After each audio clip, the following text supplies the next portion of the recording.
یہ کہانی ایک خوبصورت پرستان کی ہے جہاں تمام پریاں مل جل کر رہا کرتی تھیں۔ پرستان کی رانی اب بوڑھی ہو چکی تھی۔ وہ چاہتی تھی کہ وہ اپنی زندگی میں ہی پرستان کی رانی کا انتخاب کر لیں۔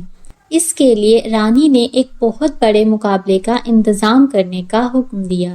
اس مقابلے میں مختلف کھیلوں کا مقابلہ کروایا جانا تھا۔ جو بھی اس مقابلے میں جیتے گا وہی تخت پر بیٹھ سکے گا۔ سارا پری کو جب یہ بات معلوم ہوتی ہے تو وہ بہت خوش ہوتی ہے، کیونکہ وہ جانتی تھی کہ اسے کھیلوں میں کوئی بھی نہیں ہرا سکتا۔ لیکن صرف ایک پری سے اسے خطرہ تھا، جس کا نام سونم پری تھا۔ سونم پری بھی سارا پری کی طرح کھیلوں میں بہت اچھی تھی۔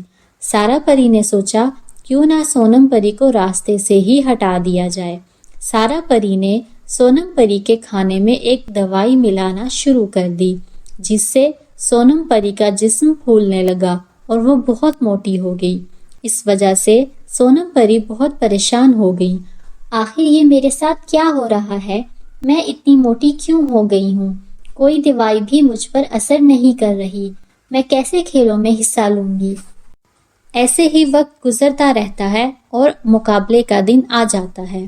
سب سے پہلے رسا کشی کا مقابلہ ہوتا ہے، جو سارا پری کی ٹیم آسانی سے جیت جاتی ہے۔ پھر ساری پریوں کے درمیان ریس ہوتی ہے، جس میں سارا پری سب سے آگے ہوتی ہیں، کیونکہ سونم پری اپنے وزن کی وجہ سے زیادہ نہیں بھاگ پاتی۔ اس طرح ہر مقابلے میں سارا پری آگے رہتی ہیں اور ان کو رانی کے تخت پر بٹھا دیا جاتا ہے۔ رانی بنتے ہی سارا پری کے تیور بدل جاتے ہیں۔ وہ پریوں پر بہت زیادہ ظلم کرنے لگتی ہیں، جس پر سونم پری کو بہت غصہ آتا ہے۔ سونم پری کہتی ہیں تم ایسا سلوک نہیں کر سکتی پریوں کے ساتھ۔ سارا پری جواب دیتی ہیں تم ہوتی کون ہو ایک رانی کو حکم دینے والی؟ سارا پری سونم پری کو ایک جنگل میں پھینکوا دیتی ہیں۔ سونم پری بیٹھی رو رہی ہوتی ہیں کہ اچانک بارش ہونے لگتی ہے۔ سونم پری گھبرا کر خود کو ایک درخت کے نیچے چھپا لیتی ہیں کہ اچانک ان کے سامنے ایک پری آ جاتی ہیں۔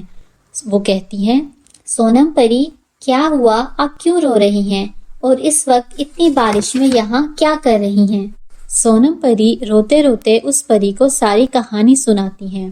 وہ پری سونم پری کو ایک خوبصورت سا ڈریس دیتی ہیں اور اس ڈریس کے پہنتے ہی سونم پری اپنی پہلی حالت میں واپس آ جاتی ہیں۔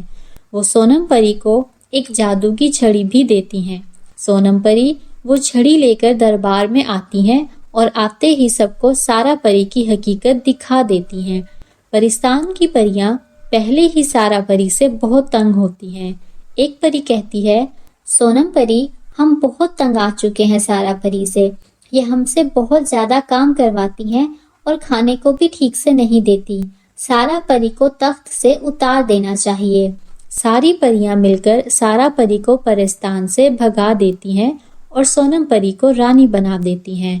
رانی پری تمام پریوں کا بہت زیادہ خیال رکھتی ہیں اور سب ہنسی خوشی رہنے لگتے ہیں۔